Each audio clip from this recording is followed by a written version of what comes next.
first writer we're going to have a look at is Amergin. And Amergin, mythology has it in Ireland, was the first Irish poet.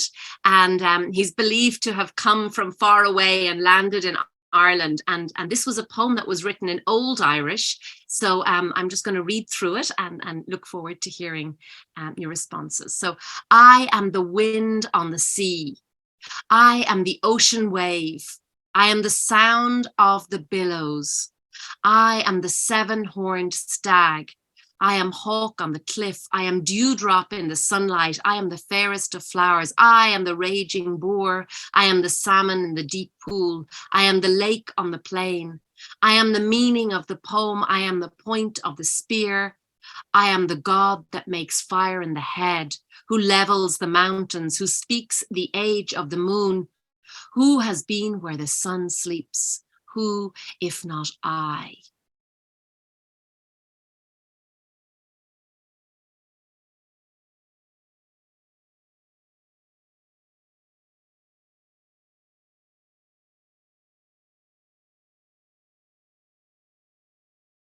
You might like to take a moment to have a look over it, and keeping in your mind the idea of what's Amergin's relationship to nature. I think it's a very connected, but the question is what's the power relation? And if anybody wants to make any comments, anything you notice about the poem and nature, the poet's relationship with the voice's relationship with nature, please feel free.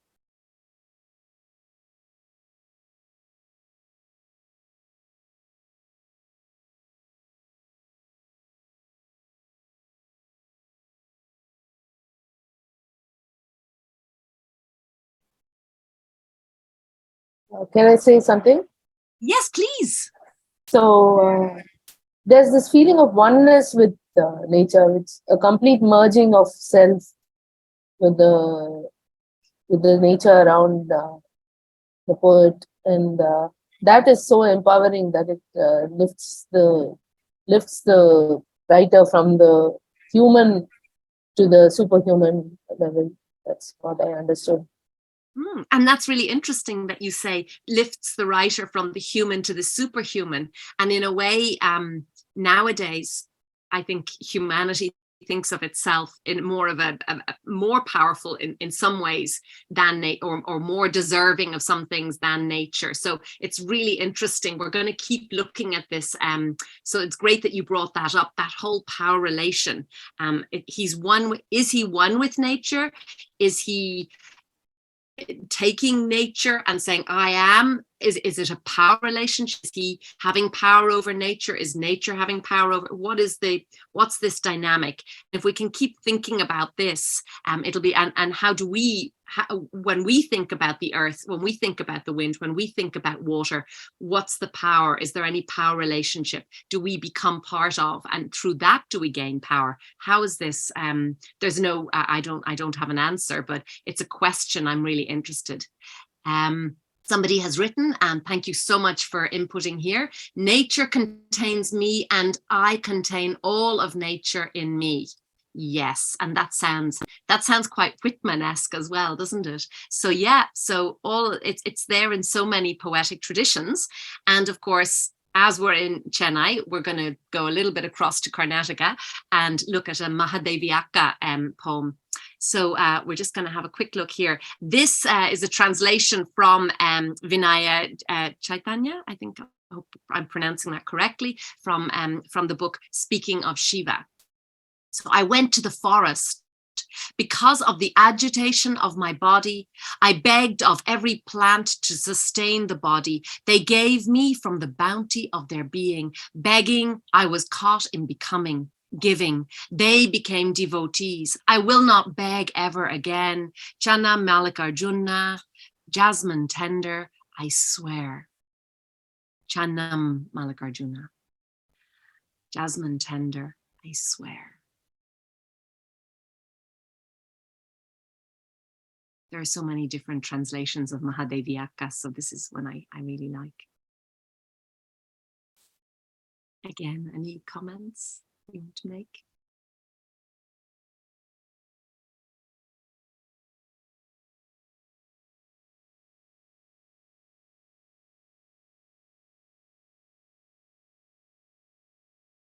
So she's going to nature and she's begging from, accepting from, and then she's becoming. We have a lovely comment here. So Shivagami saying, I don't see the eagle, I am that eagle. So thank you so much. Yeah. Thank you for that. And Vidya Kshaya, sorry, I hope I pronounced that correctly. Vidya Kshaya says, people need nature, but nature does not necessarily need people. Nature is an undisputed, powerful force. Okay.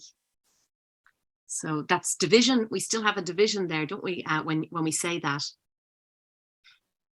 And then somebody has written, Anya has written, what meaning do we make of the last 4 lines? Begging, I was caught in becoming. Giving, they became devotees. I will not beg ever again. So begging, I was caught in becoming. And this is something somebody has put in, that nature and I are one. And if we are not part of nature, what are we? So this is a really interesting thing. We've created this divide. We write poetry about nature. We talk about nature, but actually what is within us, ourselves? Where are we from? Who are we? What are we? Are we part of nature? So begging, so when she asks of nature, she's caught in becoming. Giving, they become devotees. So there's a shifting here with Mahadeviaka. There's a much more fluid relationship, isn't there? It's a much less I am. It's much more connected, much more fluid. So we're going to have a look at the 3rd poet for this morning. So this is Roger Robinson. He is a wonderful, wonderful Black British poet. You might like to check out his book, A Portable Paradise. This is the poem from which the book takes its name, and I hope you enjoy it. A Portable Paradise. And if I speak of, just to note, he's from a place called Paradise. Okay, so he was born in the UK, and then he went back to Jamaica. And he lived in a place called Paradise. And then he came back to the UK again as an adult. A portable paradise. And if I speak of paradise, then I'm speaking of my grandmother, who told me to carry it always on my person, concealed, so no one else would know but me. That way they can't steal it, she'd say. And if life puts you under pressure, traces its ridges in your pocket, smell its piney scent on your handkerchief, hum its anthem under your breath, and if your stresses are sustained and daily, get yourself to an empty room, be it hotel, hostel, or hovel. Find a lamp. Empty your paradise onto your desk. Your white sands, green fields and fresh fish. Shine the lamp on it like the fresh hope of morning, and keep staring at it till you sleep.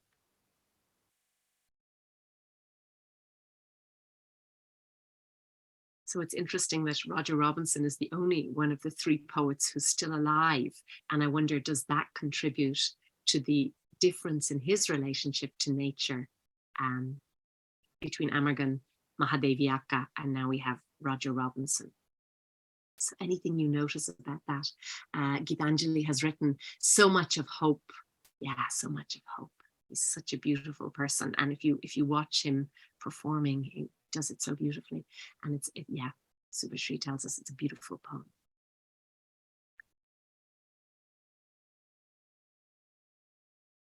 So I would say that Robinson's position in relation to nature is he sees nature as a deep treasure within him. Did somebody want to speak? Yeah, Gitanjali? Yeah, please. Lovely to hear another voice. Come. Yeah. Thank you. I also thought that this had a lot of sustenance. He kind of draws on his, and there's a lot of metaphor as well, because if you hadn't told us that he's from paradise, we would have thought he's actually carrying paradise. And I think it's at both levels. He is carrying the paradise. Absolutely. And isn't it such a beautiful idea that you have this memory? I asked you at the beginning to go into your childhood, your memories. So he has this memory within him, and he can take it out and look at it. And in a way, if nature is part of us, how do we make that part of our bodies? Or, or is it something which is kind of hidden away in a corner of us? So that kind of, maybe it's a sickness of our present day, that this beauty of nature, which should in one way be part of all of us, is squashed away in a tiny corner. And this idea that you can take it out and go there and be in that place and be at peace, just looking and remembering. And I suppose poetry does that, doesn't it? It allows us to take a memory, to take something and to take it out and look at it. And for all of us, through Robinson's real generosity, we almost have his portable paradise within us also. So yeah, and it's such a wonderful as you say, yeah, he's playing with the idea of paradise as metaphor and paradise as a real place. Yeah, you wanted to say something else? Yeah. I think there's also a lot of, he makes that memory very tangible, I think, for the rest of us as well, to connect. He does. And that's to make something tangible. I know there are many experienced poets here, so I'm teaching my granny to suck eggs. But for those of you who are at the beginning of a writing career, to remember what makes something tangible. If we look, it's the physical, and he talks about feeling the ridges, trace its ridges in your pockets. So there's a feeling to this, the smell is there. And he gives us all of these feelings, the touch, the tactile, and the smell, the sound, hum its anthem under your breath. What would the anthem of paradise be? Think about it. And then he gets into his body, the stresses sustained and daily. We can almost feel that breathlessness, that pressure, the weight of the world on your shoulders. And then we go to this place of peace and we take it out. So we're almost in it physically. Our bodies are relating to it before we even begin to look at the white sands and the green hills and the fresh fish. And these are not really difficult and extraordinary images, but somehow because they're coming after this real embodied, this visceral experience of the place, they become really powerful. So yeah, thank you for bringing that out. So we're going to listen to nature within us. So Amergin uses the construction I am, if we just flick back quickly, I am the wind on the sea, I am the ocean waves, okay? And who speaks? Okay, who levels the mountains? Who speaks? Who has been? It's a very, very strong language that Amergin is using. And then if we look at Mahadeviaka, I went to, I begged, I received, I was caught in becoming. It's a much softer language. And it's also in the past tense, if you notice, okay? And then we go down and we look at Robinson. If I speak of this memory, if I speak of this place and of fresh hope. Okay, so there's that idea of fresh hope is in there, sorry. And shine the lamp on it like the fresh hope of morning. Oh, Chitra has popped in. Why does the grandmother say, don't share, steal? By sharing, will we not multiply paradise? I think we have to remember that Robinson is a black man living in a very white, racist UK.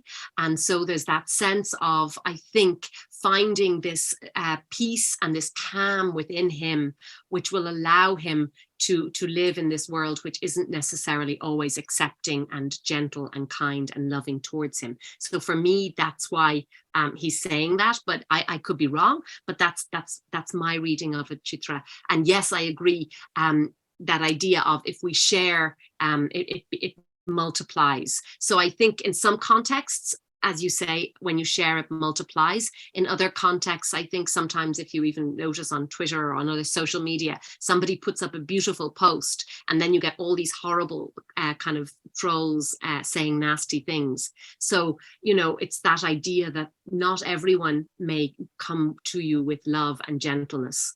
And sometimes you need to mind yourself. You need to protect the beauty in yourself. So Robinson says, if I speak of, and then we have this fresh hope.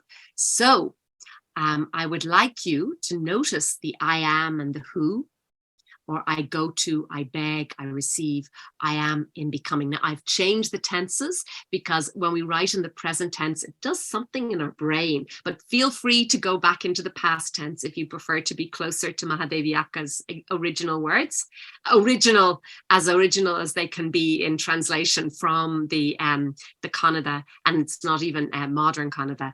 If I speak of and of fresh hope.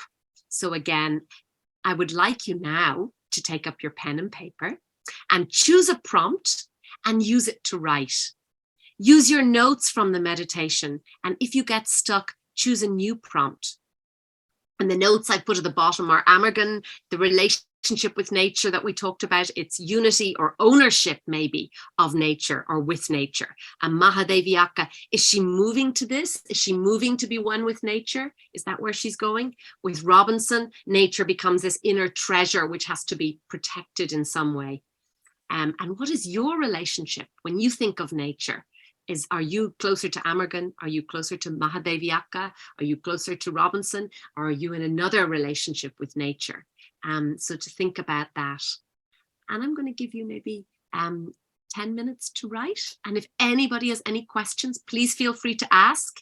And you can keep your cameras on. You can turn your camera off. I'm here. And yeah, any questions, you can pop them in the chat or you can ask me.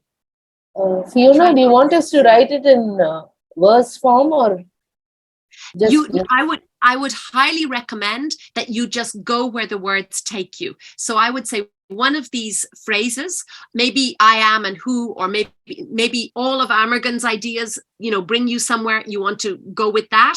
I would say just go with it. We can worry about the shape later. For now, it's just getting it down on the paper. It's kind of like you're going to the river and you're going to put your hands in and pull up, that lovely clay from the river bank, from the side of the river, pulling that up so that you have some mud. So we're going to get the mud and then we'll bring it home and then we'll shape it into the pot or whatever. But for now, we're just going down to the river and pulling out that mud with our hands, that clay, that mun. So you can use a mixture of these prompts, or you can use one prompt or whatever. Start with a prompt and then grab another prompt. All of these are for you to use. And you also have all those lovely words that you had earlier, that you came up with earlier, all those ideas that you noted down. You might want to pull some of them in to provide you with ideas so you can sustain. And I would say, don't worry about what you're writing, just follow it and see where it takes you. So if I can invite you all to come back. I hope you found something when you went to the river. So I'd ask you just to have a quick look over what you've written. And is there a line in it that you particularly like, or a phrase, or even a sentence that kind of surprises you, or that you didn't expect that you were going to write this morning? And if so, I'd love to hear it, or you can pop it in the chat.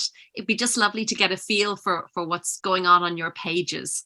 But don't feel obliged. So if anybody, you can we'd love to hear it in your voice, but I know some of you may not have your mics working. So it may be easier just to pop it in the chat. So please feel free. It'd be lovely to see some of what you've made there. We're looking over your shoulders, but yeah. Anybody have a line they'd like to share?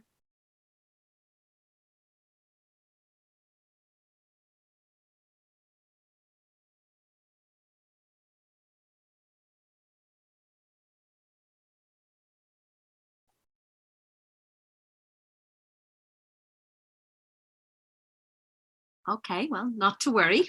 We shall move on to the next exercise, and maybe there is a comment on the chat.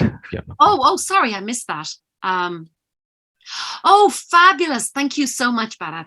I go to a beach wherein I am overpowered. Mighty gusts of wind, majestic waves rising and crashing. Very interesting. So thank you so much, Vidyakshaya. And that is almost like I can feel the power in that Didn't expect to write about anything to do with the beach this morning. I don't enjoy the beach very much. Isn't that so interesting? Well, thank you. And I'm really interested in that that relationship there, that, you know, I am overpowered. So that's really interesting. Charumati has written, I go to my grandmother. That is really interesting. Yeah. So we're going back in time. I just, instead of typing that, I'll just add here. Oh, please do. I've just roughly put down what flowed out. I go to my grandmother, palm outstretched, as she grates coconut sitting on the floor. She places tiny white coconut florets. Sweet, sweet down my throat, their juice runs. And she hands me the water used to wash the rice and orders me to, somewhere there it is. But she basically used to use the water after washing the rice, throw that water in the plants. So that was our job as children. So I just remembered that, you know. And that sense of connection, that this came from that, and then this went back into that, and there's a real sense of almost like, you know, water goes up into the air as moisture and then comes back down as rain and then goes to the sea and so on. So there's a real sense of, in that microcosm in the family home, everything is connected and it makes sense and it works. That fancy word, sustainable. But your grandmother didn't know the word sustainable. I don't know, maybe she did, but you know, that idea that we're now talking about, but yet it is a wisdom that we all, that we've lost in a way, that we had within us. Yeah. So we went to throw the water, we would hang around there and then see what some onion shoot would be there. We would, you know, put it in our mouths, just pluck out one. And so that whole thing of connecting with the soil came through food and the grandmother and everything. Fabulous. And the food was so nourishing because it was straight from the soil and so healthy. Lovely. Thank you so much. Thank you for sharing that. Anjana has popped in. If I speak of anything, there is already sundering of the soft, quiet mountain. What speech can be made? Anjana, thank you. So interesting. That question of, by the time we put it into language itself, have we moved away from that quiet place and that calm? And is the very putting it in our mouths as language, saying it, is that itself already, what's the word, in some way dirtying it or touching the sacred, making it no longer pure, no longer, sacred. So that's really interesting idea, Anjana. Thank you. Bharat Kumar has written, I need reminders. Okay, good. Subhashri, like the moon. Did somebody want to say something? Shivagami, you're on. Yes. Yeah, please tell me. Can you hear me? Yes, we can, loud and clear. Good morning. Lovely to Good see morning. you. If I speak of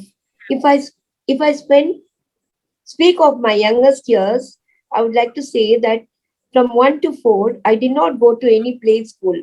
My play school was outside the doorstep. In fact, they belonged not to the doorstep, but outside the house structure. We, my mother and I, overvaulted the compound wall, jumped into the paddy field, frolicked with water snakes, collected snakeskin jackets from underneath coconut trees, played hopscotch, gazed at the palm tappers. Thus we spent our daytime. And I know from your wonderful collection, the same feeling is there of that freedom and that connection with nature. And I think this is something that's still there so much in living memory in a way. Chennai, yes, thank you. Many Thank of you, you. so, yeah. It's so lovely. It's so lovely to hear that. I love that idea of you and your mother vaulting into the paddy field. So thank you so much. That image is it's made my morning. Thank you so much. Thank you. Thank you. So then we have, like the moon becomes full every month, or the shadow of the earth takes a bite out of the sun every now and then. Meeting the sea is not memory, but a sure thing. Thank you, Subhashri. Really, really interesting. Indrani says, may I say a couple of lines? Oh, please, please. Indrani, please, please speak. Please, I can't see your name here. Oh, I see you, Indrani Krishnaiyer. Yeah, if you'd like to come and speak. Good morning, everyone. I'm Good not morning. a writer by any stretch, as I've said. Thank you, Fiona, for, and Srilata for having me in this. I love poetry and I appreciate it, but I don't write. This is one of the first times I've just scribbled a few lines, and I'll have all the disclaimers put in No in the need, midst Indrani. of all these, all you poets and writers. But I should just say it nevertheless. I wrote, I am that. Who is that, you say? It is she, my mother, my earth mother, with whom I seek and I bond. I go to her in need and joy. I receive greetings and sustenance and warmth. I am not merely beholden, but I receive and am saturated with her tender loving care, warm caresses. I seek no more.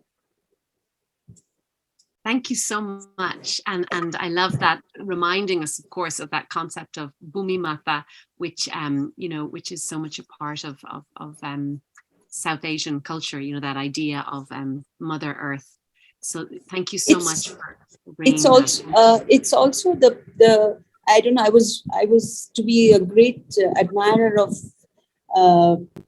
Wordsworth's, preludes and his bond with nature. And every time he was in distress, he would run to her and get caressed and loved, and he would love back in return. So Yeah. that's sort of that, especially when one has not too much of, childhood memories to recall. This is something that, you go to for sustenance to Mother Nature. And I feel that I feel that oneness and unity. So Thank you. Sorry, I've taken up a lot of your time. No problem. Sorry. And interesting that you bring in the Romantics. And one thing to remember with the Romantics is they were writing at a time of increased industrialization, the beginning of the industrial era, the beginning of all the problems which we now have can be traced back to that particular point. Well, I think they can go back further, but many of the ecological problems are of this time. And so that complex relationship between the Romantic poets and nature and other humans as well. So really, really interesting, and problematizing the relationships still further would be to bring in all of the Romantics. And a lot of poets will tell you, oh, yes, if you want to think about nature, you want to think with nature, look at the Romantics. So, I think we can go back even further. We can find a lot of in other traditions, in indigenous traditions around the world. So I'm glad you brought in the Romantics. So yeah, brilliant. We're going to quickly have a look at the other ones in here. I remember your beach. This is from Mahalakshmi. I remember your beaches and your scrawny crabs, fresh with the scent of your flowers. I forget only a fraction. They live in me in a crude reality, frequently altered by me. So do not think I only come to you when I need distraction. Thank you so much. So this is very much echoing, I think, the Robinson sensation of, nature deep within. Bharat Kumar has posted in, I am the thorns. I think this could be another Bharat, but I could be wrong. So whoever this is, if you'd like to put your name, that would be great. I am the thorns. Yeah, Bharat is shaking his head. I didn't think so. I'm sure you have wonderful poetry inside you, Bharat, though. I am the thorns in your lungs when you try to breathe in the fresh air of the garden, the same way you cling in my memories. And I am the sinking earth that binds you when you try to struggle, and the waves that thrash and submerge you whole. But when you think of me, I am the tepid salt water in the cuts adorning your feet as you shifted your toes through the sand, and the splinters from when we climbed the trees, when the parents weren't watching and we laughed as we tumbled down. Teach me of how you see the best in nature and the best in me. lovely, really visceral, you know, the tepid water and the splinters and all of that, and the falling and laughing and the joy. So thank you so much. I'm just going to quickly throw in the last two. I'm not spending too much time so we can get on. Visiting Grandma, night unfolds, story by story, star by star, the moonshine smoothing our brows. And yeah, that's from Geetanjali. Thank you so much. It's so interesting how many grandmothers are in here. I love, love, love, love, love that we have this real sense of Mother Earth, Grandmother Earth, and that sense of through the female lines, we have this. So maybe there's a possibility of connecting backwards through our, you know, and what are we passing on to our children and grandchildren? Are we giving them this same connection with nature? And this is a question. And is it possible anymore? These are all very, very complex questions. I think if you like, Srilata, would you like to take a break now, or shall we spend a few minutes looking at the poems and then take a break in about 10 or 15 minutes? Yeah, I'm just looking at the time. It's 11:50. I think we could take a break now. Is it okay? Because it's sort of absolutely. Yeah. I am. Yeah. A 5-minute break. So folks, 5-minute break, and I'm here. So if anybody wants to continue the discussion, you can. Those of you who need to run off and get yourself a cup of tea or a cup of coffee or whatever you need, please do that. And those of you who want to stay and just chat and make comments, please feel free. So yeah. Can I read what I wrote, Fiona, this break? Please do. I'd love to hear it, Bharat. This is the real Bharat. This is the real Bharat, yes. With the real Bharat, please stand up. Yes, please. Yeah. So, I was just thinking about Robinson's poem and his, I think for me, the most important word is hope, the light of fresh hope. Why is it hope was the question that stayed with me, and then I tried to incorporate that into something. So this is why hope. Hope travels inwards from outside, from the little lake, the vapor maram in front of my house, and the puliya maram behind it. It travels and speaks to a past that says they are gone from the outside, the vetukilis, the pattambuchis, the thirudantattans, the kadais, kaudaris, and the kakas. But they live inside you now, it says, so it is your job to protect them, to caress them, to sleep, and to give them a home, so to speak. Yeah. Really beautiful. I hope you do something with this. I hope you, and all of these pieces that I brought today, and I'm really, I know you were at the workshop last week, so I can see that you didn't translate anything. So hearing all these words and the patambuchi and the puliya maram and all of this, it's really, really powerful. I think the use of the Tamil names for these things is even more powerful. So thank you so much, Bharat, for sharing that. Chitra, you raised your hand. Shivagami, if you're speaking to us, we have your mic is not on. So yeah, Chitra is going to say something, and then if we can hear from Shivagami. Chitra, yeah, please. And to applaud, I loved Bharat's, Mahalakshmi's, and all the other poem. I'm grateful to be in this group. Yeah, really amazing poetry. I think there may be a need for a website or a broadsheet. I don't want to give you more work, Srilata, but I think out of this may come an eco poetry writing workshop or some sort of writing with nature kind of thing in Sai University. And I would love to be part of it if it's happening. So just count me in. Even if it's at 4 a.m. Irish time, I will be there. Don't overcome it, Fiona. We know that. Shivagami, I think you wanted to say something, please. I just want to listen to Bharat's, those Tamil words. You'd like to hear it again, is it? Yes, please. Yes, please. Yeah. Bharat, would you give it to us again, please? Thank you so much. Somehow I feel some pressure now. So, yeah. So this is why hope. Hope travels inwards from outside, from the little lake, the vapor maram in front of my house, and the puliya maram behind it. It travels and speaks to a past that says they are gone from the outside, the vetukilis, the pattambuchis, the thirudantattans, the kadais, the kaudaris, and the kakas. But they live inside you now, they say. So it is your job to protect them, to caress them, to sleep, to give them a home. Thank you. Thank you. Shall I quickly read mine? I have one. It's a little messy though, before everybody comes back.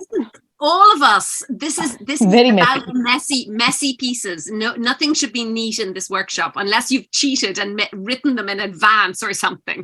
So please. You didn't give me the prompt, even though I organized this, so couldn't have cheated. Okay. All right. I receive trees, a twisted palm I can ride on, and it is suddenly a horse, wild pigtails, girls' dreams, a nightmare or two, someone leaving never to return. And then the horse is riding ocean blue. I meet mermaids from comic strips, dolphins from fairy tales. I hop on to a dolphin. Palm tree becomes horse, becomes dolphin. The way these days I tell my daughter made up stories is all down to that one palm tree. Thank you. Thank you so much. Thank you. It's really interesting how you've blended the popular culture and nature, you know, and how nature now features in so much popular culture, you know, and how does it feature? So yeah, interesting. Thank you so much. Thanks, Srilata. Vadivel has posted something in, Charumati has said, yes, isn't that lovely? Grandmothers brought the earth to us. And Vadivel has popped something in, but I see that you've switched on your camera also. So if you'd like to read it, rather than everybody have to listen to my voice again. Yeah, so good morning to all of you. So I don't know, just came to my mind. I think of nature as an attainable state. As I keep moving towards it, it surprises, not as something new or with its variation, but as its own. I don't know whether it makes sense or not, but yeah. No, it's beautiful. It's really beautiful. Yeah.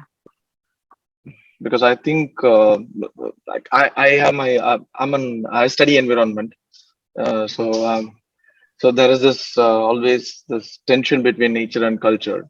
So the dualistic understanding of nature and culture. So I was very curious when I started my master's in environment studies, like, so got curious about like this nature culture dualism. But just over the course of time, when I start reading more about it and reading more about the indigenous and their journey towards their lives, it seems like it's much more complex than I thought.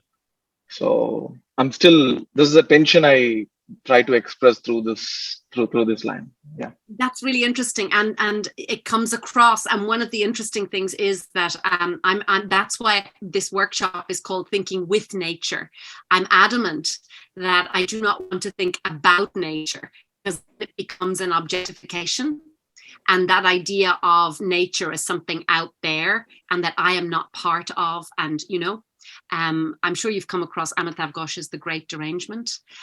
So you have, yeah. So it's you know, these ideas are really, really pertinent at the moment, and I think in the great unraveling that we're experiencing, hopefully that some wisdom will come. But as you say, looking backwards, looking at looking sideways and looking deep around us rather than just what's on the surface. I can give you some readings if you're interested. I can connect through Srilata. So sure. Thank you so much. Thank you so much. And it's so wonderful, because I do think poetry is a space where all of us can meet and have these conversations. People who are just beginning writing, people who've been writing for years, and people who are in other fields related to ecology. I think it's a space where each one of us can bring whatever it is we are expert in, and poetry in a way is it's everyone's. You know, it's there. All of us have language. So this is the more difficult section. This is about the changing, the shift, the fracture. So one of the things that I don't think I asked you to think about in the meditation, but each one of us has a moment where our relationship with nature, I feel, I think there are moments when we can see our relationship with nature fracturing and shifting and changing. So for some people, I think that fracture maybe doesn't happen. For some people, it does happen. For some communities, and maybe it depends on the community that we're in. So relationships change, power shifts, and bonds fracture. So that's what these next few pieces will be about. What do I want to say? Yeah, so I'd like you just to think for a moment about some point in your experience where you feel that your connection with nature may have shifted, or the relationship may have changed, or the bond may have fractured. Okay, just to take a moment to think, is there a particular moment that you can pinpoint, or is it just, or has there been no change? Just to take a minute. Subhashri, yes. Yeah, Fiona, actually, when I wrote about it the last time, I had this point in mind that I used to have a very close relationship with the sea until the tsunami happened. And I've written these few lines. Can I share it now? If you don't mind holding them for a few minutes, sure. Maybe you can post them in the chat. Yeah, sure. Thank you so much. Thank you. And two more people have raised their, somebody else. Yeah, Mahadeviaka, yeah. Yeah, so like up until I told you, I studied I did my master's in environment. Up until then, I had never thought of nature or associated myself with nature. I was an engineer before that, so I completely, thought believed in this built environment and all those things. But when I started studying, after my first years of masters, I came out of my street. In front of my street, there is a 100 acres big lake. For the first time, I noticed that lake, with that understanding, the lake is there, just close by. And also besides that, on the backdrop, you'll find the patches of Eastern Ghats.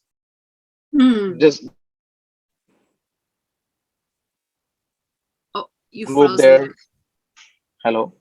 That's perfect. Mahadeviaka, that's so interesting. And if everybody, that's really interesting. So Subhashri has this moment that she's managed to pinpoint.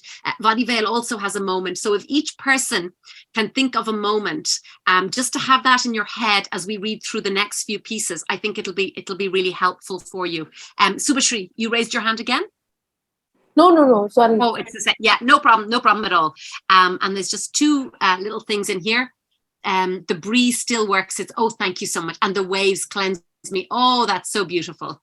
But we approach each other cautiously. Thank you so much. Thank you. So so I hope each one of you has managed to find a moment. Even if you don't, through the readings, hopefully something will come up. So this is from a book by a woman called Christiane Evans. Oh, actually, no, it was written by two women in collaboration. So Zoe Brigley and Christiane Evans. So it was written during the lockdown, and they were writing kind of back and forth to each other. And so what's happened is this one is Christiane Evans' piece. So I'm just going to read a little bit at the top and a little bit, and then we'll read the piece I'm really interested in, and then the little bit at the bottom, just to give you some context. So so in Victorian times, the eggs were massively over harvested, the lapwing eggs, sold for nothing in London. And lapwing numbers plummeted. The once extensive flocks dwindled to straggling remnants. They've continued to decline in our own time. And then the piece to focus on. It's become impossible to engage with the natural world, the bright world outside the window, without reckoning such losses, without touching the wounds and breaking every spell. We know we will find absences and fading memories. It can sometimes seem as if we're living in our own elegies. And then she speaks of a tiger moth alighted on my wrist last week as I read a rare transcript of an excellent book of the art of magic by the infamous torturer courtier Humphrey Gilbert and his scryer John Davies, Queen Elizabeth's master navigator. The moth's extravagant beauty was astonishing, even though the insect was ragged and tired. And I don't know if you've had the same experience, but in Ireland these days, even trying to find a butterfly or a ladybird is getting difficult. You actually get really excited when you see one. As a child, I remember them everywhere. I'm sure in Chennai you've had similar experiences. So yeah, does anybody have any comment? It's become impossible to engage with the natural world, the bright world outside the window, without reckoning such losses, without touching the wounds and breaking every spell. We know we will find absences and fading memories. It can sometimes seem as if we're living in our own elegies.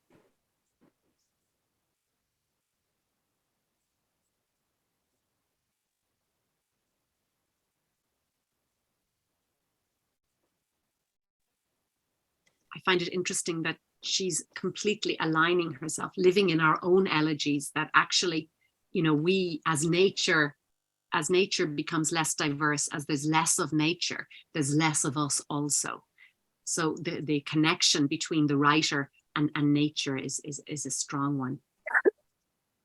Somebody's popped a comment in, sorry, apologies, I wasn't on. Oh, this is Subhashri. And you know what Subhashri is saying is so interesting. Although this other side, this other complex relationship with nature, I would be looking at, I looked at it in later workshops in the series. So so maybe I can send you some more readings on that also, because it's also a very interesting angle. But I think to keep it in mind as well, because I think it's an interesting relationship. Anybody else want to comment?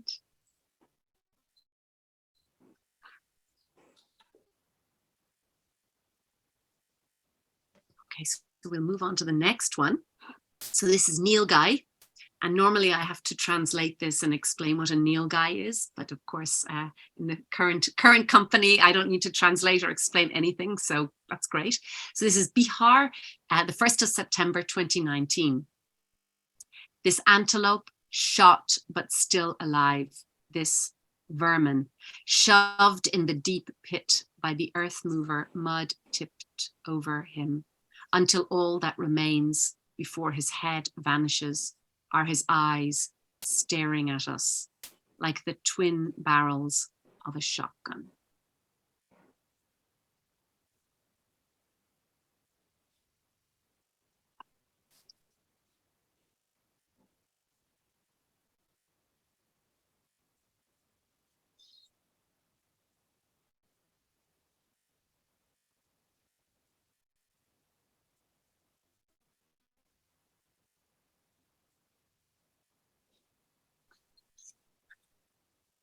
Mahalakshmi.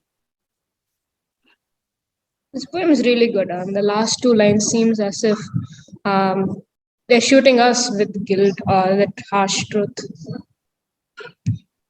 Yeah, and it's this idea, and it's there in The Great Derangement as well. And it really shook me when I read that idea of nature looking back at us, you know, and we are implicated in all of this violence. Yeah, and where do we stand? And in a way, yeah, so this is a moment, isn't it? It's a very powerful moment, the twin barrels of the shotgun. It's a beautifully, and I mean, it's such a cleverly written poem, but it's so powerful. If you look at it, you know, the use of deep pit and mud tipped, and, you know, so it's cleverly written, cleverly formed, but at the same time, the poem itself is almost, and even the couplets themselves are like twin barrels of shotguns. Each one of them is kind of like, you know, shooting into our hearts. It's quite a disturbing piece. Somebody has written here, Charumati has written, love the inversion and the accusing eyes in the end, such a powerful image. Absolutely. It goes where you don't expect it to go. Really, really powerful.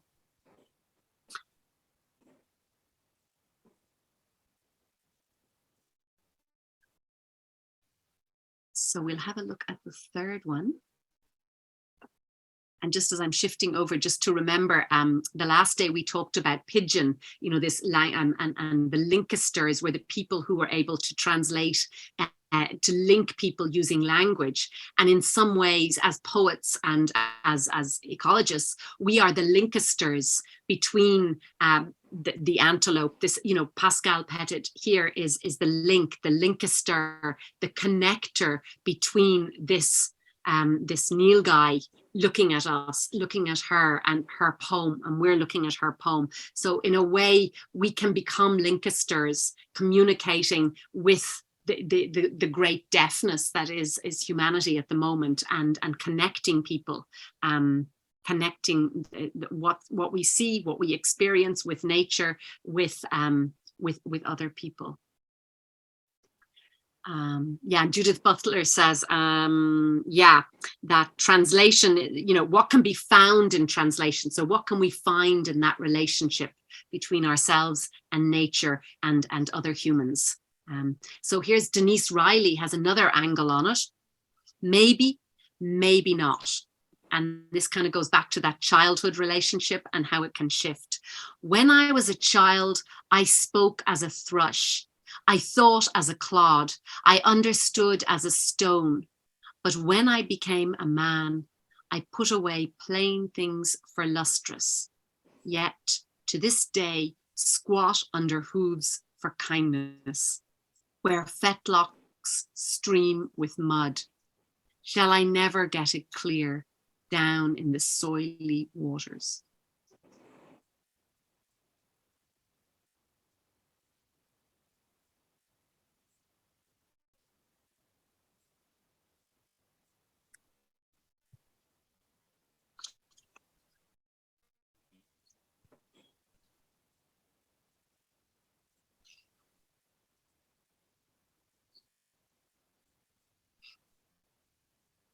I find it interesting that she uses the term man,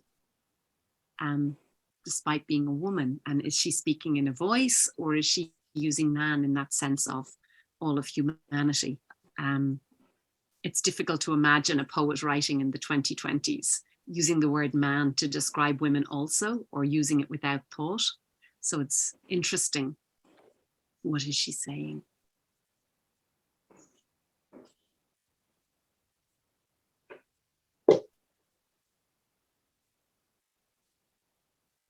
And the shift from childhood to adulthood. It's so interesting that you think that you know better and you're putting away plain things for the lustrous, and yet you, I mean, perhaps the innocence of the child was a more natural way to exist. It raises all these questions. Yeah. And again, what you were saying about the tsunami, you know, that violence of nature, squat under hooves for kindness. Yes, Anjana. Hi. I was just thinking that I was kind of reading these pieces with all of you, that I kind of hold myself now with a little bit more, not suspicion exactly, but something like it. But when I think about these moments of sundering, or I look on my relationship to nature or as nature in this kind of nostalgic way, I find that it, like now, as I become more aware of it, I feel like a certain sense of laziness in me when I think about it nostalgically. And this kind of, not suggesting that any of these poets or anyone else is doing it, but for myself, I wonder sometimes if it's another way in which I kind of make excuses, you know, by thinking of my relationship to nature as something that was easier at some previous point in time as a child, before I knew, before I grew, before I had time, before I had a job or whatever. And I just find that feeling coming up for me again, particularly with this piece. You know, what is this line that we draw of the before and after, or the before and now, that we find so difficult? Like, I feel like we become so stuck in this need for recovery of something lost. So there's something about that that's coming up for me. Sorry, it's not very articulate. No, that's really, really interesting. And in fact, it's so interesting that you come up with this word nostalgia for that. And that's really interesting. I suppose I'm kind of like anti the nostalgia, I would have thought, but maybe that's so interesting. For me, that I know that when I think about my childhood, the violence in the human relationship with nature was there from a very early time. And because I grew up with animals around me, I grew up on a farm, and anybody who grows up in that kind of a context, that sense of this uncomplicated relationship with nature isn't possible. And I remember the pain of recognizing that as a very small child, which is where these workshops sprang from. Because for me, it is easier not to think about nature and not to feel that sense of connection, because it's so painful and so complex and so fraught. So I suppose I would warn everybody against this kind of nostalgia and this notion that we can, this almost romantic notion, as in the Romantic period poets, where we can be part of nature in this very uncomplicated way. And it's partly, I think, Anjana, within ourselves, isn't it? It's this kind of unwillingness to find that within ourselves. And I suppose that's what I'm kind of trying to get at. What's in you personally, But really, really interesting that you see that in this particular poem. Whereas I kind of think, yeah, I spoke as a thrush. Yeah, there is that sense of there was a time when everything was hunky-dory, everything was wonderful. So I suppose, yeah, really interesting that you bring that up and complicate it. That's why I love sharing work with people, because it always kind of goes, whoa, I didn't think of that. So thank you. And let's be really cautious of that easy kind of like going for a massage and feeling better afterwards. That Neil Guy poem, I think, is a bit of a, but let's and other worlds. So let's keep that in mind. That idea of the fracturing, that violence that we experience, and it's difficult. It's a difficult thing to think about. It's something we want to keep away from, isn't it? The nostalgia is kind of the easier option, as you say. So thank you for bringing that up. Oh, I have a question, Fiona. Yes, Subhashri. Is she using the word man in order to underline that it's largely men who, it's largely a world of men, and this whole complication of arises, shall I never get it clear down in the soily waters? Is it really referring to the men of the world? I don't know, but it's a possibility. It's a reading. I don't want to say yes or no. I don't want to say the poet is saying, but it's an interesting possibility, and so I'm hanging it there. In some ways, women without choice are more connected to certain aspects of the our bodies kind of. But I think men are also, and they've just managed to cut them, or society has cut them off from that natural connection more from their bodies. So, it's an interesting one and very complex, Subhashri. We could have an entire 2-hour conversation on that alone. Vadivel, did you want to throw something in there? Yeah, so even in the scholarships also, there is always attachment of femininity or feminine towards nature, and then culture as something masculine. So, for example, many people have it's an outdated thing. Many people have challenged it. For example, Beena Agarwal has challenged that. Vandana Shiva was like challenging that in a very essentializing that femininity in nature. So it's a bit complicated, and it's still ongoing debate among the scholars, and also as you said, like many poets and people are writing in that sense. Yeah. So it's a bit complicated. Yeah, I agree, totally agree with you. And when we look at mythology as well, and when we go back to indigenous cultures and we look at mythologies and different mythologizing, we can also see that different aspects of nature are given different genders in different cultures. So yeah, and I think we in a way we need to rewrite the mythology. We need to re-mythologize because we've fallen into this kind of dead mythology, which is so fractured from our real relationships, because men and women are of nature. We are nature in so many ways. So I suppose that's kind of what I was up to next. Was I kind of wanted you to have a little think about nature, images of nature. So if you want to write down quickly, these are just quick prompts. Just take 1 minute, 30 seconds even. Images of nature. What images are in your head right now? Maybe just write down 3.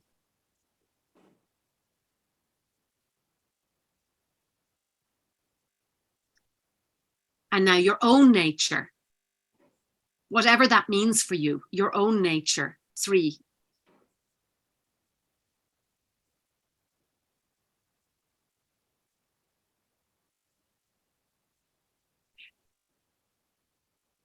Who are you in nature?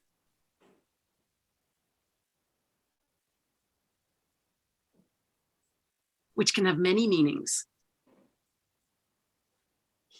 And you could also turn it and say, who is nature in you? What is nature in you? Who are you in nature? What is nature in you? With nature, what comes into your head? 3 things. And then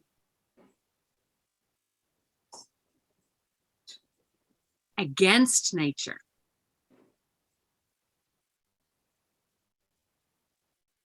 And that could be against your own nature, against nature in you, against nature as this kind of universal concept.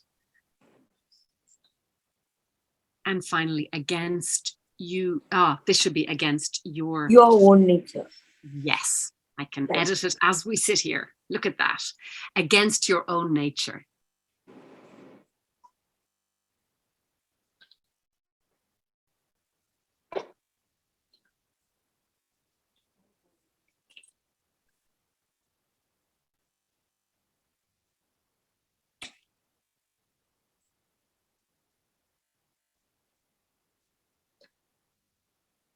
Okay, so this time I'm going to give you, again, about 7-8 minutes. Change, shift, fracture. Oh, somebody said, can you repeat, please? Will I just go back to, sorry. Have you all managed to, yeah, are you okay with that? Everybody okay? Yeah, maybe you could just say it once more. I think Lakshmi wanted a. Yeah. Sorry, wait. So just images of nature, just write down 3. Your own nature. Who are you in nature? Who are you in nature? With nature, what comes into your head? Against nature, and then against your own nature. What I'm going to do is, I'm just going to cut and paste this into the chat.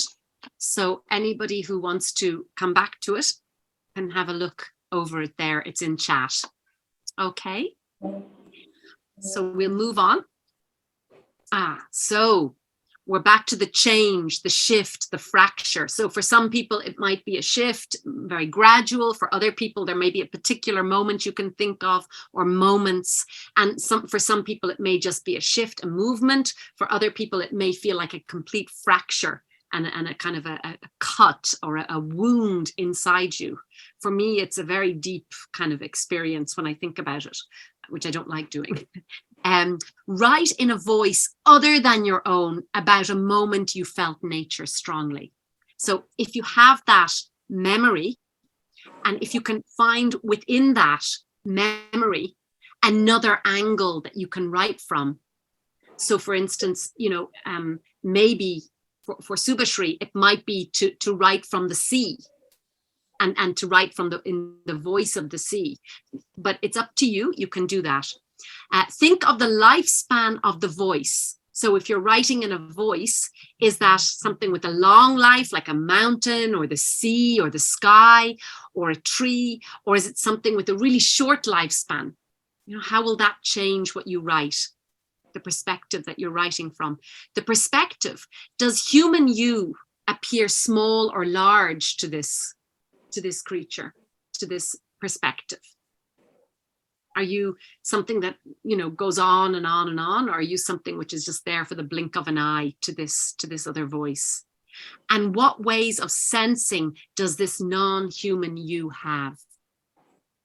And I recognize the problematize, that there is a problem with putting ourselves into a mountain or the sea or a mayfly. But I think as a thought experiment, it can be useful to try and see through another's eyes. Think of the Nilgai and think of the way in which, although the poet doesn't quite inhabit the Nilgai definitely has agency in that poem. So if you want to think back to that moment that you were thinking of earlier, the change, the shift, the fracture, if you can find within that moment an alternative perspective and try and write from that perspective and see what you find out.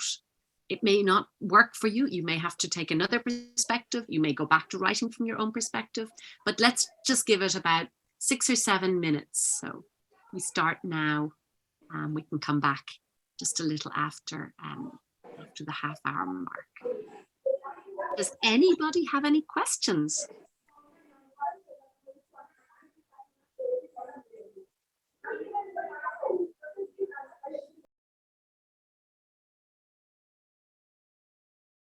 So if I can just give you another few seconds, whenever you're ready, we'll get back.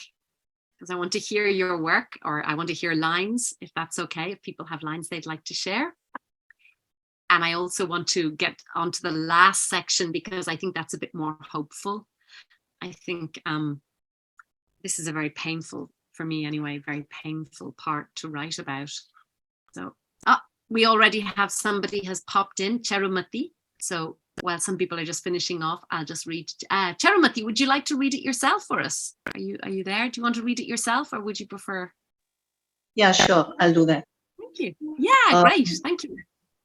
In the darkness of dawn, I see her kneeling under the neem tree, smiling, shedding tears into the ball of red earth in her palm. And even as I look, it melts. It seeps into her skin, flows as blood in her body. She became the neem tree. Thank you so much, Cherumati.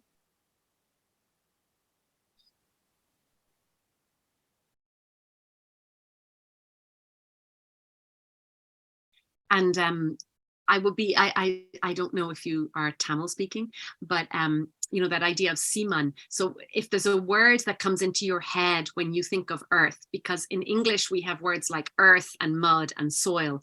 And I know in Tamil, for instance, but I'm sure in other Indian languages, there are different words. And so in many ways, the taste of those words is probably what's in your mouth. And yet and I'm making an assumption here, but you're putting it into English. So don't be afraid if the word comes to you first in Tamil or whatever language. If siman is what's in your head, I would say put that in. Use that word. And those who don't know the word are learning a new word. And that's beautiful. And it's empowering for them. And for you, there's a truth sometimes in a particular word. It doesn't matter which language, and forever that word is that's the feeling. So, it's almost untranslatable. And so as Judith Butler says, what can be found in translation? So sometimes it's a gift to those who don't know the word in another language. It's a gift to them that you're giving. It's a kindness to put the word in a language that people may not be familiar with, may not have the opportunity to go and learn. And it's a resonance and a recognition for those who do. So I would say, but beautiful, beautiful piece. Thank you so much, Cherumati. Thank you. Can I share the context for this a little bit? Yes, on what you said? Please. Yeah. This was a turning point for me because I woke up one morning in a very urbanized life that I was leading. And I was so disconnected from myself, my body, and the world. There was something odd about what was happening. I felt ill almost. And I woke up with this image of me under the tree with a ball of red soil. So it was that English speaking, but Tamil brought up me, who experienced this moment. So strangely, even as I wrote this, and even when I recall that moment, I do not think of the word Chemman because it is very much a part of vocabulary and my sense of how I relate, even the smell and everything about it I love. But in that memory and in this poem, I saw it as red earth, and so that I can see from what you're saying that even at that point, I was so disconnected from what I experienced and what I felt in my body. So, but yeah, I just wanted to share that. Yeah, no, that's so interesting. And I would love if you were to take that word cheman and write from there in whatever language comes, and see, then you might even have twin poems. Yeah. and maybe there's a different one, and maybe the next exercise, which is much more about the embodying and being in the body, hold the thought, I would say. And it's really interesting how we are really different people in different languages. It's almost like it's putting on different clothes, it's that. So really interesting. And there's me going, and so yeah, I get it wrong all the time. So thank you for that, Charumati, and thank you for bearing with me. So yeah, brilliant, lovely piece, and very embodied as well, and very that touch, smell, feel, hold. We're holding that mud with you. We're holding that soil, earth. So thank you for that. Lakshmi has put one up. I don't know if you want to read it out, Lakshmi, or you'd like somebody else to read it for you. And Lakshmi's name is misspelt, and that's my fault. It should be Govindarajan, but anyway, apologies. Fiona, I would like the performer here to read it, which is you. Okay, perfect. Well, first I have to rename you because I'm just that kind of person. I have to remove, sorry, apologies that I misspelt your name. My gosh, what am I like? Okay, so I am here to give you pleasure through the birds chirping in the morning. I need the trees for the birds to live. I need the trees for the birds to live. I am here to give you fresh air to breathe and live. How can I do that with so much pollution suffocating me? I can go on telling why I am so important, why I am too important, but who is listening?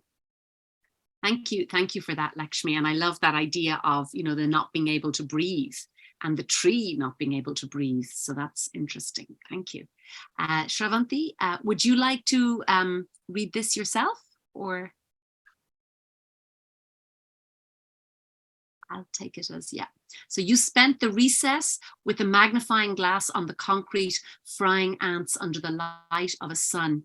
And during lunch, you toss your lunch, but take the jar and in it catch ladybugs to keep on display. In class, they talked of the men that tore up the Amazon, and your mother about the fields being turned into a housing complex, and you squashed the bird's nest in the garden underneath your tiny guiltless feet. But in 5th grade, you saw a dead robin before class, its neck twisted.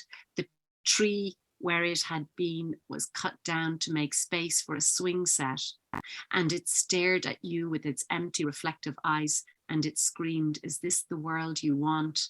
And your tiny palms shook. Thank you, Shravanti. You have just, yeah, that's a punch of a poem. So thank you so much. I hope you'll keep with that. Really capturing that shift, that turn within the character even. So and very much addressing what Anjana was talking about, that idea that children have this uncomplicated, simple relationship with nature. And so it's almost like the shift in the other direction. So that's really, really interesting. But thank you so much for sharing it. Anybody else like to share anything, comments on those wonderful pieces? Oh, yeah. Thank you, Shravanti. So if there's anyone else, speak now, or we go on to the next bit. Okay, we'll go on. Anybody else has something, just pop it in the chat and we can read it. At the end, by the way, folks, you can download the chat, so you'll get time to read back over each other's pieces. So the next section is about the embodying, finding nature in the body and our body in nature. So very much where Charumati was actually bringing us. So it's really interesting that you've turned the exercises, you've come at them from different angles and turned them upside down, and that you've kind of imagined the exercises in advance. So that's wonderful. What a wonderful experience this morning has been. So the last section, we're going to look at 3 different pieces which focus more on the body and nature. And you'll see what I mean. I'm just going to stop talking and just let the poets do the talking. What am I like? Yeah, that's a real Dublin phrase because I'm in Ireland at the moment. So I'm using all my Dublin phrases. What do you like is a real Irish phrase. I don't think it's there in Indian English. So there's one more thing has come into chat. Oh, thank you. So this is Joe Shapcott. Joe Shapcott's book. This is not published in Joe Shapcott's book and any of her books, as far as I'm aware. She was commissioned to write, when everybody was talking about bees, there was a period there where every poem that anybody was writing was about bees. And Joe Shapcott was commissioned to write a poem about bees. And in a way, here we are writing poems about bees, and there's hardly any bees left. It's, the tragedy and the craziness of our society, our culture. So this poem really struck me, and I hope it's available online. The hive. The colony grew in my body all that summer. The gaps between my bones filled with honeycomb, and my chest vibrated and hummed. I knew the brood was healthy because the pheromones sang through the hive, and the queen laid a good 2,000 eggs a day. I smelled of bee bread and royal jelly. My nails shone with propolis. I spent my days freeing bees from my hair and planting clover and bee sage and woundwort and teasel and borage. I was a queendom unto myself.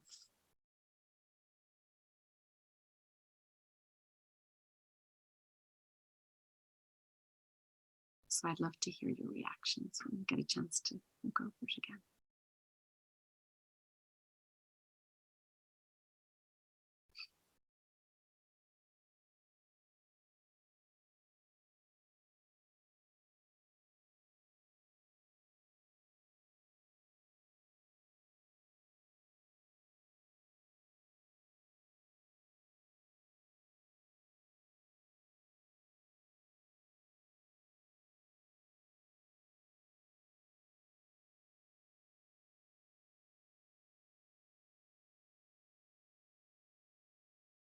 So I suppose one of the things, the workshop, as I said, is entitled Writing with Nature. And what is it we can use that's in nature, that's around us, to help us better understand ourselves, because we are nature. And in many ways, this is a poem about a beehive in a woman's body. But does this tell us more about the woman? Does it tell us more about a beehive? Does it tell us more about the relationship between the woman and nature? Does it tell us about nature within her? What's going on here? And is she using the beehive as a metaphor to better understand herself? Or, what is it? And what does it make us think of? And how does it feel to be that embodiment as you read the poem? How does it shift your thinking about bees? Does it shift anything in your head? Do you in some way have that vibration and hum inside your body?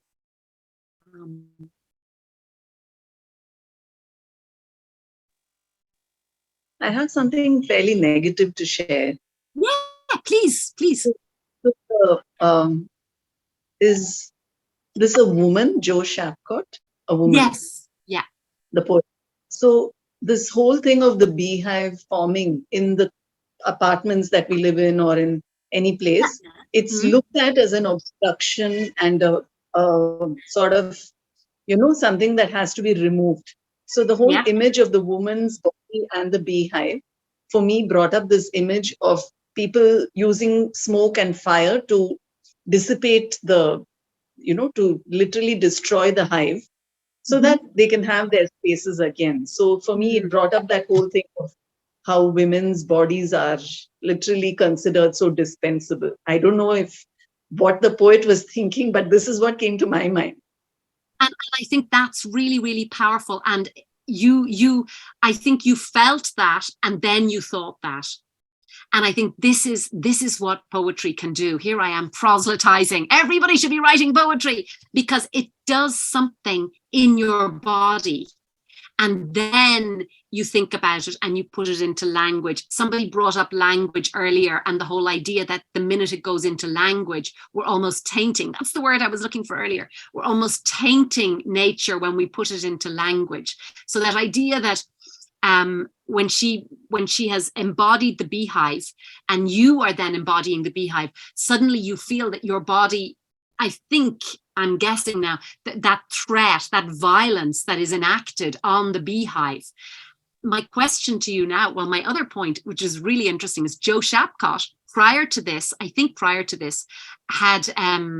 she had cancer, and she had breast cancer, and she has a book called Of Mutation, which is an absolutely beautiful, if it's possible, meditation on breast cancer and how, trying to understand and trying to work her way through it.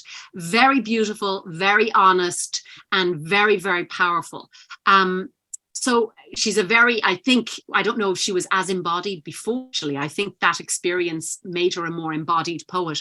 But I think when you talk about all these chemicals and the burning and all of that, that brings to mind the ravaging of human bodies, women's bodies, by the environment around us. So I think there's something in that, Charumati, that you might like to follow up on, because I think that your visceral reaction speaks to that. So yeah, great. Thank you for sharing. Anybody else want to throw anything in? Any more ideas in the pot? I like the lines. I knew the brood was healthy because the pheromones sang through the hive and the queen laid a good 2,000 eggs a day. It really brings across the fecundity of nature in some sense, no? It does, doesn't it?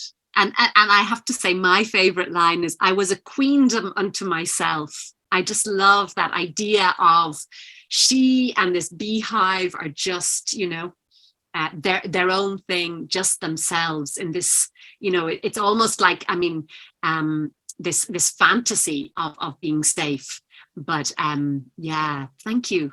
It reminded me of pregnancy in a way, that idea of being full and everything is happening within your body and nothing else really matters outside, because it's happening within you and there's so much going on. People are popping ideas in the chat. Mine too, the last line, such a beauty. Yes, indeed, yes. So we'll hop on to the next poem. So many of you, I'm sure, know Sukirtha Rani, and so here's a poem she has written, Nature's Fountainhead, and this is translated by Lakshmi Holmstrom. Say you bury me alive, I will become a green grass field and lie outspread a fertile land. You may set me on fire, I will become a flaming bird and fly about in the wide, wide space. You may wave a magic wand and shut me up, a genie in a bottle. I will vaporize as mercury and stand upright toward the sky. You may dissolve me into the wind, like water immersed into water. From its every direction, I will emerge like blown breath. You may frame me like a picture and hang me on your wall. I will pour down away past you like a river in sudden flood. I myself will become earth, fire, sky, wind, water. The more you confine me, the more I will spill over. Nature's fountainhead. And if that is not a response to Amargan, I give up. I know many of you will be able to read this in the original Tamil, so please do. But for today, we have to make do with an English translation.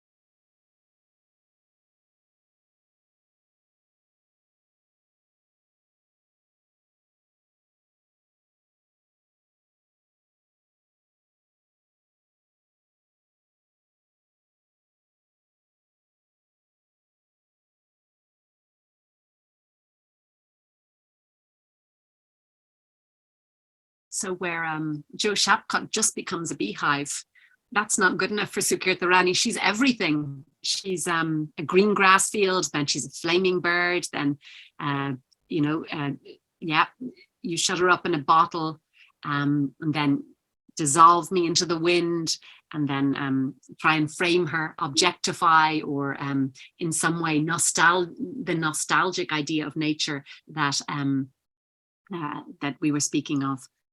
I will become myself. I myself will become earth and fire and sky and wind and water. So this finding freedom through all of these different aspects of nature.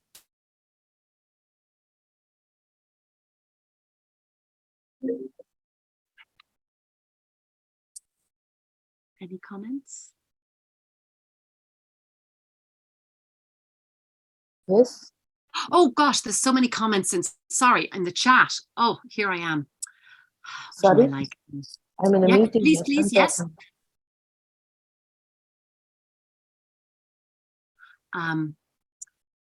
No need to respond to this, but it's from the previous section. Oh, thank you, Anjana. Yeah, we'll have a look at it. This is one of her most powerful poems, and the translation too, Srilata says. And Lalit Aditya says, you feel like a desert, dry, mundane, and deprived of moisture and gentleness. The childhood moments that you relished are now memories locked inside your mind, struggling to open itself up, but in each attempt failing. The fresh air that flowed through you effortlessly, nourishing you, now feel thick and suffocating. But one day you would feel them more deeply, that it sinks in with your blood and lets it flow with the warmness of the heart. Thank you, Lalit. That's really interesting, Lalit Aditya there. Thank you. I love nature's fountainhead so much, and I love the way this fury is so different from human rage. Okay, that's really interesting. We have this, division, the fury of nature and then human rage. Yeah. And I love that that quote, because, love is a great thing. And then it's kind of like, but this kind of, let's just love everybody and it'll all be simple. But then we have this notion that Cornel West talks about. Justice is what love looks like in public. And in a way, this is that big love, this big embodiment and becoming one with, rather than that small kind of just about myself. Nature's fountainhead feels liberating and so revealing, Vadivel says. Yeah. I would highly recommend, Vadivel, you check out Sukirta Rani, and I'm just taking a guess that you probably speak Tamil. So check her out in the original. She's just amazing. Yeah. I'm just Googling that out. I'd love to read the Tamil version. Yeah. Yeah. Please. I apologize that it isn't here in Tamil. So anybody else want to throw in? Fiona, Yeah, what is the difference between, not the difference, but why does one choose over developing a single metaphor and like this, a cascade of several images? Which one do you prefer, and what I would like to know about that? That's very interesting. Well, for me, I enjoy the fact that she's all of these different things. So in other words, she's saying, you can't contain me. I will be, if you bury me, this is what I will be. If you set me on fire, that's what I will be. If you wave a wand, I will become this. If you dissolve me in the wind, I will become whatever you try, I will escape. And how will I escape, or how will I find freedom? How will I, by reconnecting with the fountainhead that is nature. I'm not sure I'm happy with that word fountainhead. So I would love actually to go back and look at it in Tamil. Srilata, you and I need to discuss this further.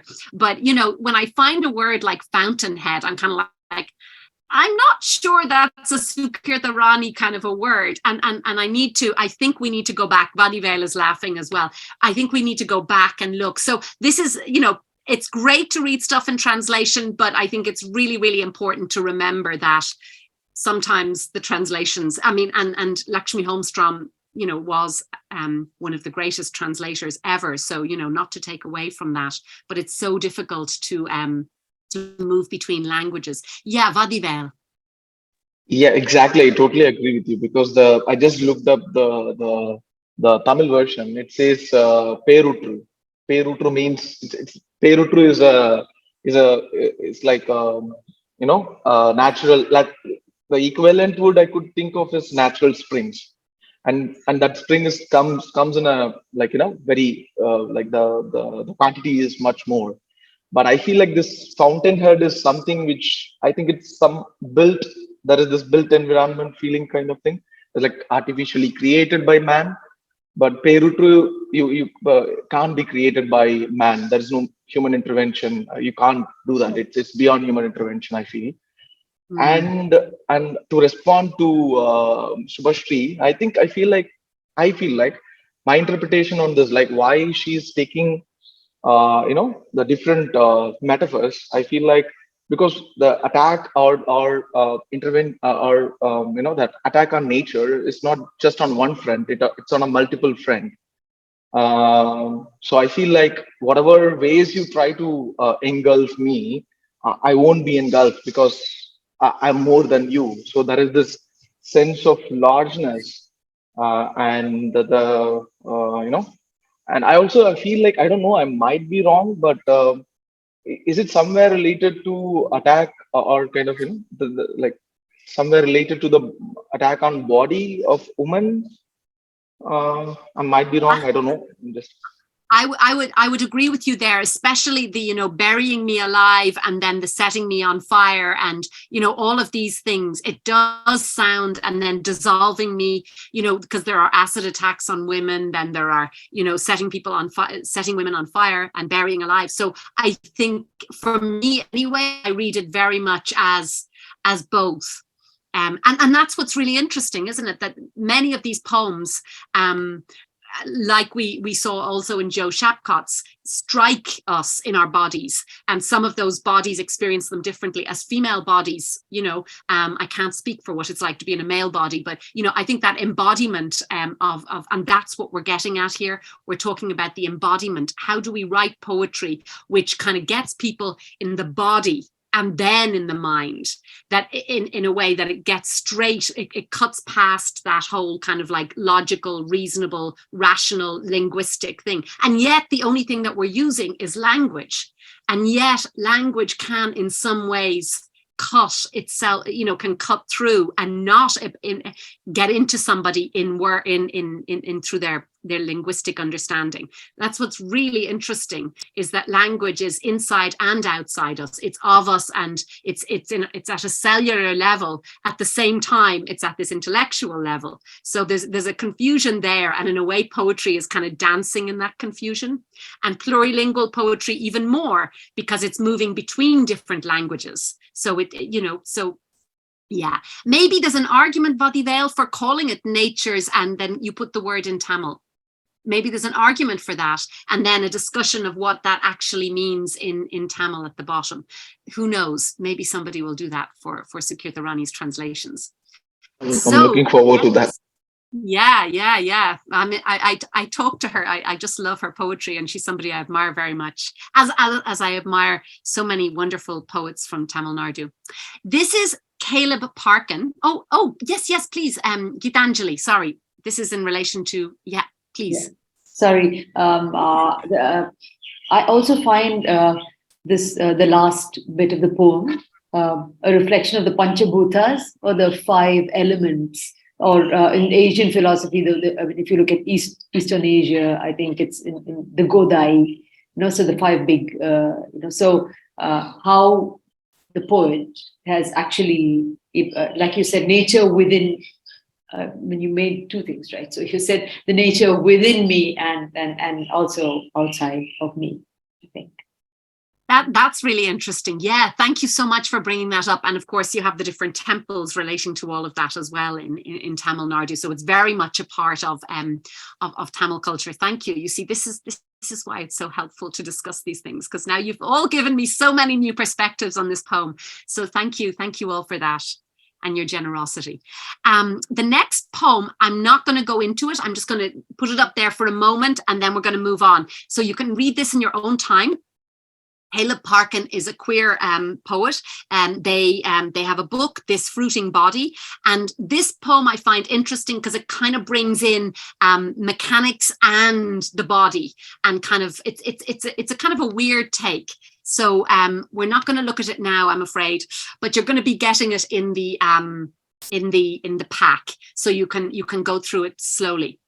This is the exercise which you can do for homework. It's meant to be kind of healing. I've brought you on this journey, and I know that those central poems are quite affecting and can be quite challenging to read. So this is for me, this kind of is the rounding out of the process. So this would be, you'd write a 4-line stanza on your body as a tree, and then name the tree. And when I say name the tree, give it its name in the language in which it comes to you.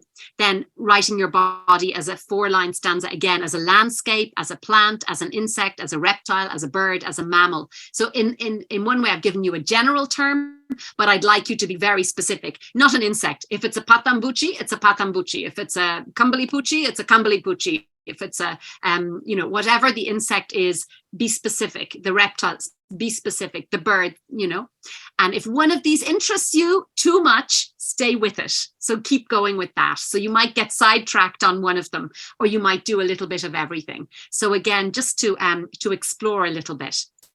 And then we come back to the lovely restful trees, and it is exactly 7:30. And I know I've probably left no time for questions, but it would be absolutely lovely. You'll all be getting that pack. So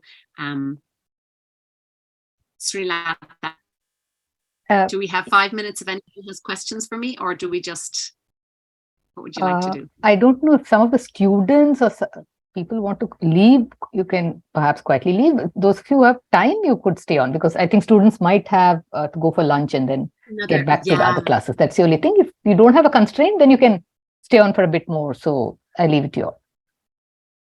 Is that okay? That's perfect with me. I'm here. It's 7:30 in the morning, and I'm so we can give it another 10 minutes and then wrap up. But before people leave, let me just say one thing. Let me just say a few formal things, and then we can kind of let people go. Thanking and all of that I will do towards the end. But I just want to tell people, those of you who might have to leave now, that the Center for Creative Writing and Translation is also organizing another event, which is a talk by author and translator Thomas Hitoshi Kruixma. He's translated Avayar and Peruvalluvar. So we are having this online on the 25th of November, this Friday, the day after, at 3 p.m. So I will share details of this with you. And if I forget, please just remind me. I will send out a mail to those of you who are within Sai University, and to as many of the people here who have attended, whose emails I have, I will share. If I forget, please do remind me. This is day after at 3 o'clock. Yeah, so I just wanted to plug it in there before people kind of, start to leave and so on. Yeah. So, yeah. And also before people leave, thank you so much again, Srilata, for inviting me along. This has been such a joy, and only wish it could be longer and we could have more and more time to talk. And Bharat, thank you for making magic happen. This wonderful space in the middle of the ether. So thank you. Thank you both. No, but thank you for the gift of your time and for waking up at this very unearthly hour and taking us through this. I think sort of the reason we go to poetry is we want to enable within us maybe another kind of traveling spirit, and the whole magic of that, to look at ourselves, the world with attention. And all the wealth of reading materials and writing exercises that you brought to us, I think really taught us to do that. It's a little bit like a portable paradise, so to speak. So thank you. But I don't want to wrap this up, because those of you who want to stay and share something or ask questions, please feel free to do so. And those of you who have to leave, equally, please feel free to leave. So no pressure at all. Yeah, because you might have to catch lunch and go to your next class or whatever it is. So that's fine. Thank you, though, for attending and for being such a lovely audience.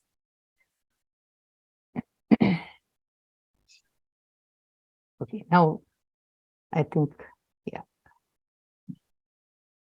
I just wanted to say that I love the fact that the line that you said, poetry belongs to everyone. I love that.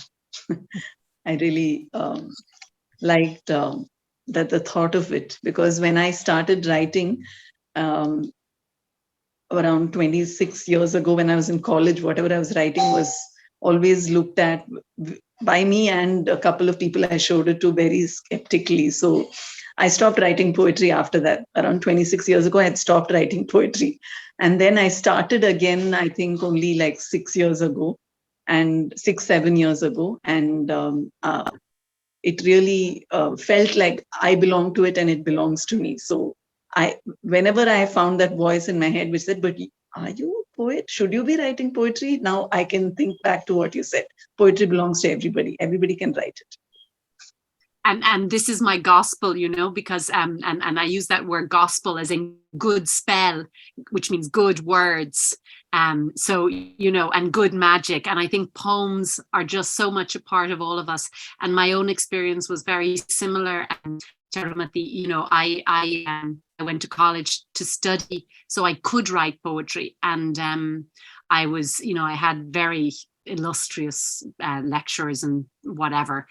And you know, the kind of the Seamus Heaney brigade were kind of in a lot of power then, and they brought out an anthology of Irish writers going back hundreds of years. It was called the Field Day Anthology, and it was so exciting, and it was the 1990s, and it was amazing.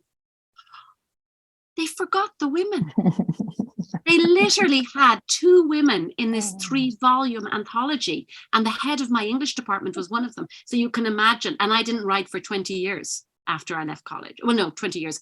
I left college at 20. Yeah, almost maybe 15 years anyway, 15 years. I didn't know I was writing. I didn't call myself a poet. And that was because of that. So I make it my business that no person from anywhere, in any language, of any gender, ethnicity, or anything else should ever feel that they are shut out, because poetry is yours. And poetry is like a choir. Only when all the voices are singing will it sound really good, you know? So I always, and maybe you can do it in your world, if there are voices you're not hearing, ask, why am I not hearing those voices? And who's got that voice, and can I pull them in? So when you go to readings, look around and who's not in the room and bring those people in, because the choir is better when it has all the voices and not just, you know, the high voices or the low voices or whatever, you know, it needs everybody's voice. So yeah, that's my philosophy. Thank you.